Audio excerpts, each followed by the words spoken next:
देखो, जब हमारा भारत आजादी का जश्न मना रहा था तो उस समय चाइना सिविल वॉर में जल रहा था और उसके 2 साल बाद यानी 1949 में China as a country declare होता है। लेकिन फिर भी आज की डेट में उसकी इकोनॉमी हमसे लगभग 5 गुना ज्यादा है। अब जाहिर सी बात है कि सबके दिमाग में सवाल आएगा कि चाइना इतना आगे कैसे चला गया, आखिर हमारी इकोनॉमी, हमारा इंफ्रास्ट्रक्चर इनसे इतना पीछे कैसे छूट गया। इस वीडियो में हम इन दोनों ही देशों की इकोनॉमिकल ग्रोथ की हिस्ट्री को देखते हुए हम इन देशों के ट्रेड और स्ट्रेंथ को भी कंपेयर करेंगे और वीडियो के लास्ट में ये भी समझेंगे कि एशिया के 2 बड़े पावर्स में से डोमिनेंस किसके पास है, विश्व गुरु के या शी जिनपिंग के। अब चलते हैं, हमेशा की तरह हम हिस्ट्री से शुरू करते हैं। फर्स्ट ऑफ ऑल ये देखो कि इनकी इकोनॉमी सफर कैसे कर रही थी और इनका टर्निंग पॉइंट कब और कैसे और किसकी वजह से आया। जिसमें सबसे पहले चाइना की बात करें तो 1949 में कम्युनिस्ट लीडर माओ जेडोंग के लीडरशिप में People's Republic of China as a country declare होता है। लेकिन इसकी इकोनॉमी इस समय बहुत बैकवर्ड थी क्योंकि इन सब का हैवी डिपेंडेंस था एग्रीकल्चर, यानी उस समय चाइना में 70% से ज्यादा लोग खेती करते थे। इंडस्ट्री और इंफ्रास्ट्रक्चर बहुत वीक था क्योंकि सिविल वॉर ने देश की इकोनॉमी की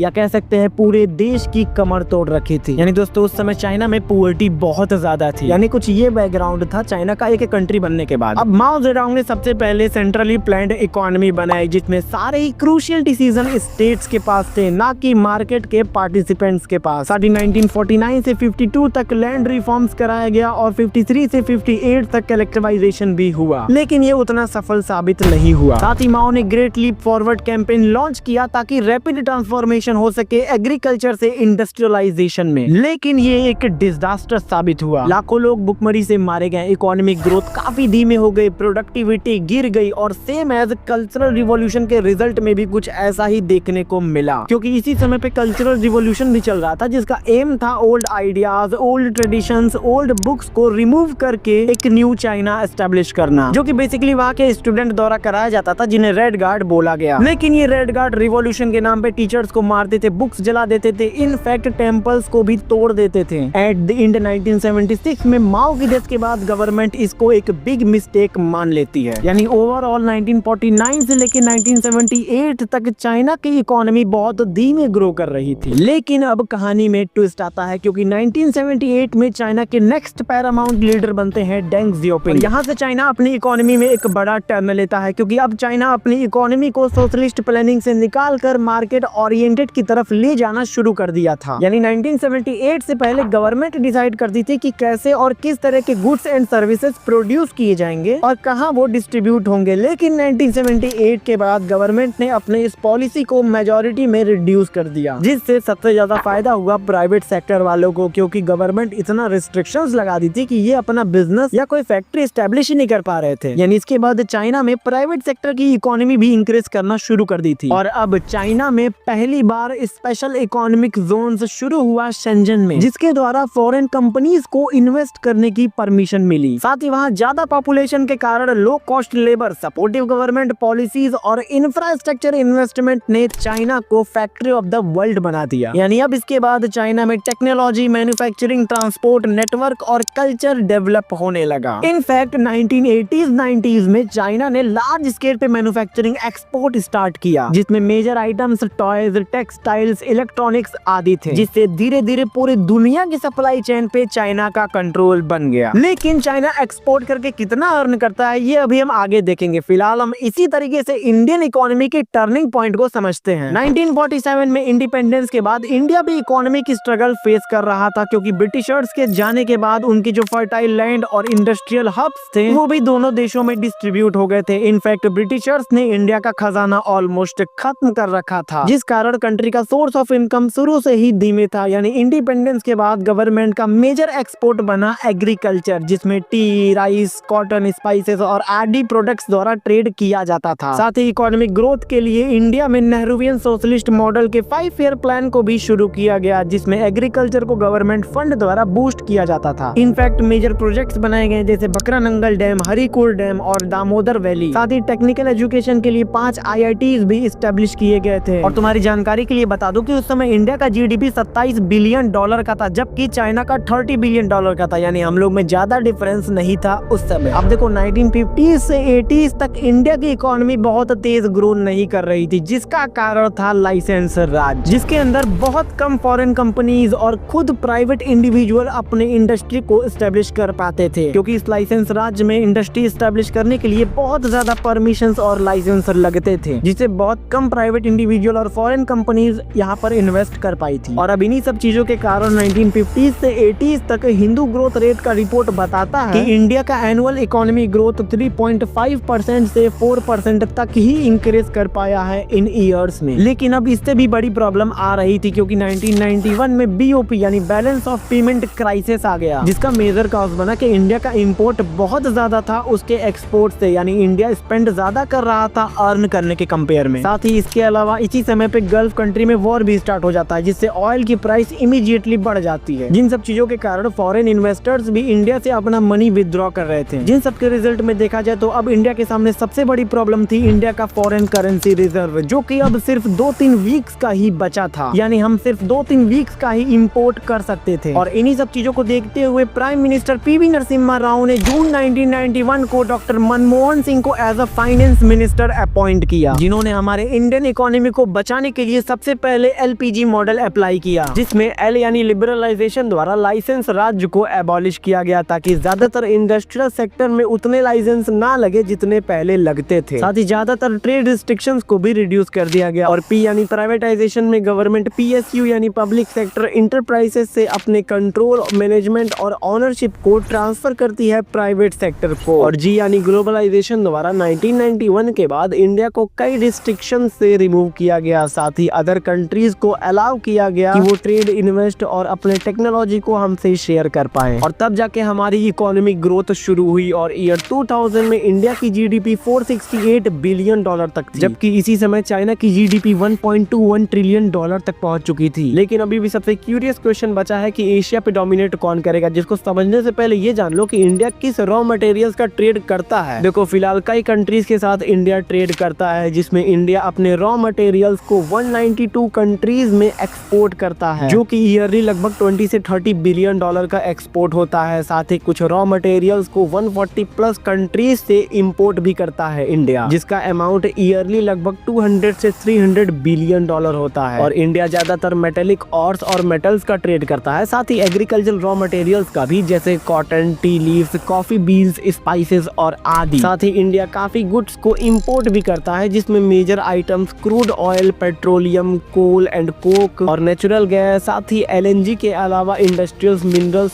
केमिकल्स को भी इंपोर्ट करता है। अब सवाल ये आता है कि इन दोनों कंट्रीज में से एशिया पे डोमिनेंस किसका बना है, जिसको समझने के लिए हमें चाइना और इंडिया के स्ट्रेंथ को कंपेयर करना पड़ेगा। सबसे पहले इकोनॉमिक साइज की बात करें तो 2025 में इंडिया की इकोनॉमिक साइज 4.19 ट्रिलियन डॉलर है, जबकि चाइना की 19.20 ट्रिलियन डॉलर है, जो कि हमसे 4.6 टाइम्स या कह सकते हैं लगभग 5 गुना ज्यादा है। जिनको नहीं पता जान लो, इकोनॉमिक साइज से मेरा मतलब एक कंट्री का ओवरऑल इकोनॉमिक एक्टिविटी है, जिसको मोस्टली जीडीपी द्वारा मेजर किया जाता है। दूसरा है डिफेंस बजट, जिसमें चाइना 200 प्लस बिलियन डॉलर खर्च करता है अपनी मिलिट्री को राइज और मेंटेन करने पे, जिसका डेटा आप देख सकते हो कि ईयर 23 में 224 बिलियन डॉलर, ईयर 24 में 231 बिलियन डॉलर और ईयर 25 में 246 बिलियन डॉलर तक है। लेकिन रिपोर्ट्स के अकॉर्डिंग इंडिया का लास्ट 3 ईयर बताता है कि 2022 में 79.9 बिलियन डॉलर, 2023 में 83.6 बिलियन डॉलर और 2024 में 86.1 बिलियन डॉलर इंडिया अपनी मिलिट्री बजट पास किया था। यानी overall economical point of view से देखा जाए तो चाइना की मिलिट्री इंडिया की मिलिट्री से 3 गुना ज्यादा है। अब तीसरा है इंफ्रास्ट्रक्चर, जिस पर मैं कुछ ज्यादा नहीं बता सकता, क्योंकि एक तरफ ultra modern highway, sports, railways already top class है, जबकि हमारे वहाँ तो एक्सप्रेस वे में खड्डे आ जाते हैं। नॉर्मल रोड्स की तो बात ही अलग है। अब इन सभी डेटा को देखकर ये तो समझ आ गया कि फिलहाल एशिया पे चाइना का शेडो छाया हुआ है, लेकिन हो सके आने वाले समय में इंडिया इनसे आगे जा पाए। कमेंट में जरूर लिखना। यानी एक तरफ डिसिप्लिन और मैन्युफैक्चरिंग है तो दूसरी तरफ डेमोक्रेसी और यूथ। वैसे क्या होगा अगर चाइना इंडिया पे अटैक कर दे? तो यहाँ क्लिक करो, अभी बताता हूँ।